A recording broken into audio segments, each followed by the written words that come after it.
creepy cheapy boo here for you. We've got no doggy mascot, no pretty teenage girls, no stoner friends, not even a jock and an ascot.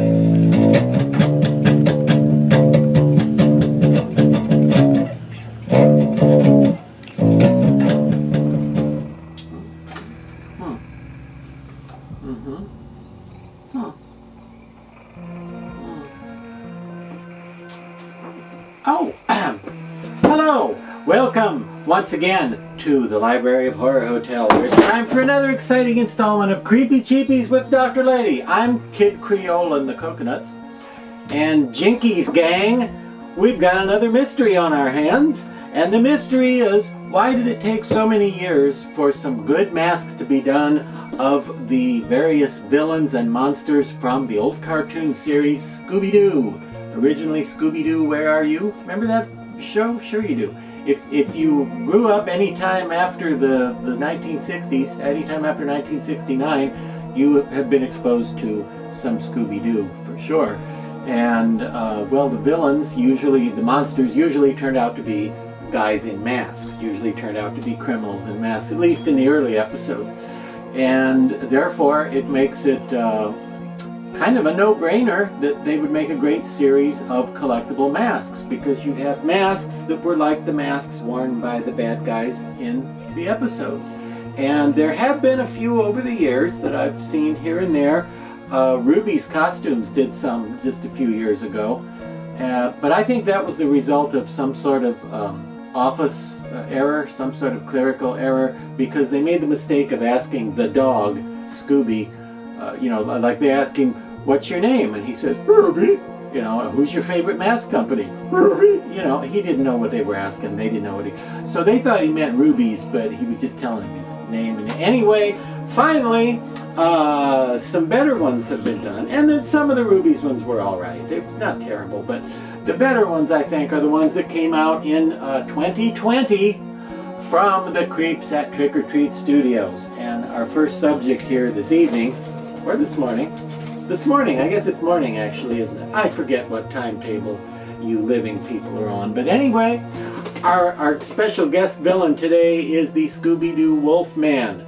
And the Trick or Treat Studios website did for a while, hopefully they will have corrected this by the time you see this episode, but they thought it was from an episode called Scooby-Doo and the Howling Wolfman. And there was a children's book called Scooby-Doo and the Howling Wolfman, and they used the same artwork for the Wolfman, the same design that was left over from an episode of the first season of the cartoon. But there wasn't actually a cartoon episode called that. This was actually first seen in an episode, again, from season 1, called A Gaggle of Galloping Ghosts. Do kids know what gaggle means? Does anybody know? I don't even know what gaggle means, do you? No, he doesn't. But anyway, the website and some humans thought that the character under the mask in the disguise in the cartoon was somebody named Bucky Tanner. Wasn't that the cat on Alf? No. But no, it's actually somebody called Big Bob Oakley, the Master of Disguise. Yeah, career criminal. And in the same episode, he appears as a Frankenstein monster and as a really cool looking vampire. So he was a Master of Disguise. 3 monsters right there in the same episode. It's kind of the Scooby-Doo version of Abbott and Costello meet Frankenstein, really. But anyway, look at this great mask, sculpted for you by someone named Kyle Glencross. Okay? And this is really a triumph, I think, of bringing a 2-dimensional design into the 3-dimensional world in which you live. Okay? There was nothing to work from here but a handful of drawings from the, you know, the scenes in the cartoon, because there was no 3-dimensional model for the 1969 television Saturday morning cartoon that featured this monster. And when you bring 2-dimensional images into 3-dimensional space, it's almost like sorcery, isn't it? It's kind of, it's adding something to it, but it's tricky to get it to really look like a logical and believable three-dimensional version of that two-dimensional design. And I think Kyle Glencross and Trick or Treat Studios have really done a spectacular job of it. This mask is so cool. He's got so much attitude, and he's so fun.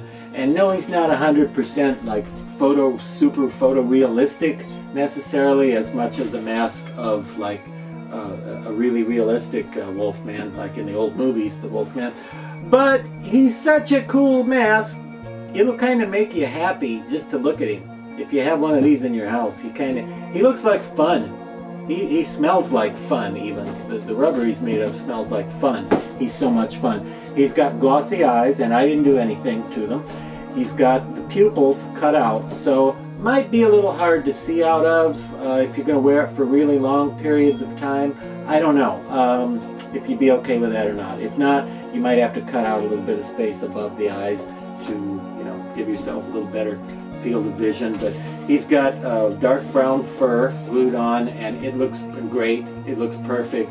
And it actually, I'm the one who sort of just tried to make a part in it. It's just put on there like, you know, just going back in a piece. But in the cartoon, it's drawn to look like it's parted in the middle, so I like to have the mask that way. But what a great mask. I think they're about 60 bucks. And even if you don't know what it is, and you know, you don't have to be an old childhood Scooby-Doo watcher to appreciate how cool it is to have a purple werewolf with oversized eyes and dark brown fur, and this expression that's creepy and threatening and funny all at the same time, just like those villains on early Scooby-Doo that sent all the kids to bed with nightmares, okay, back in the day. And while we're on the subject of Scooby-Doo werewolves, let me hasten to point out that they have also, at Trick or Treat Studios, brought you this one, which is another werewolf, as you can probably guess. Originally probably designed by the same artist, the same folks, you know. This one is also from one of the original Scooby-Doo Where Are Yous. This is from I think a second season episode called Who's Afraid of the Big Bad Werewolf? And the werewolf's name was Silas Long. I'm not sure we found out the name of the smuggler or whatever it was that was wearing it. But anyway, Silas Long was the werewolf, and this was him. Again, this is a classic image from a lot of American childhoods. This crazy looking werewolf with his oversized eyes, and the fact that he actually looks more horrified, more startled, and just completely insane instead of looking evil. He just looks nuts. Look what a beautiful job this is. And this one was sculpted by a different artist. This one was sculpted for Trick or Treat by someone named Jasper Anderson, if I'm not mistaken. Again, a beautiful job of rendering something from two dimensions, a cartoon drawing, into the three-dimensional reality. And if you grew up on Scooby-Doo and you remember that cartoon, you probably noticed that this really looks like you remember that cartoon, and it's just really cool to see it brought to life in three dimensions, you know. Now I will warn you, this one is fine. This one, the one that's called Werewolf as opposed to Wolfman. Did I mention that? I don't think I mentioned that. Okay, this one from A Gaggle of Galloping Ghosts is called Wolfman. This one from Who's Afraid of the Big Bad Werewolf is called Darth Vader. No, it's called Werewolf. Yes. Now the Scooby-Doo werewolf with his awesome cartoon green face and oversized glossy red eyes and reddish brown hair that really gives him a unique, crazy look and makes him look like something from back in the late 60s. I gotta warn you about him. He's on the small side. He is. Which side is the small side? The northeast. Yeah. He's on the small side, and when I first saw him, he looked so small that I thought, oh my gosh, what were they thinking? There's no way a person could wear this. It looks like a kid's mask, you know. But in fairness to them, it actually can be worn, and I've been told I'm going to have to prove that because it's so small looking. Partly that's partly an illusion caused by the hair, I think, makes the mask look smaller than it really is. But some people complain that like Michael Myers masks and stuff are maybe too small for them. So we're gonna try right now. We're gonna find out if I can actually get this on my head. And I think I have an average size head, okay? So stay tuned and we'll find out whether this is actually wearable or whether all the people who are inevitably gonna complain that it's too small, those people are justified. Are they right? Or have they not really tried it on? Let's see. And I'm a 6 foot tall guy, so I'm not like a real skinny little scrawny guy. I'm 6 feet tall, so I think I have a normal sized adult head. If I was a kid, I would have loved this. Oh my gosh, if I would have had one of these when I was a kid and I was watching Scooby-Doo cartoons on Saturday mornings, I would have loved this mask so much, you know. Just a fun toy. So let's see. Yeah. Alright, you see that? You probably can't hear me anymore, can you? But I've got it on. Yes, indeed. And I wouldn't want to have to wear it for a week at a time or anything because vision is limited. And it is tight, but that makes it look realistic. So, you know, I'm happy with it. I'm happy with the Trick or Treat Studios 2020 Scooby-Doo, Werewolf, and Wolfman. And now, in order to take this mask back off, I'm going to go get my crowbar and my shoehorn and my gallon can of axle grease. See you next time. Arr!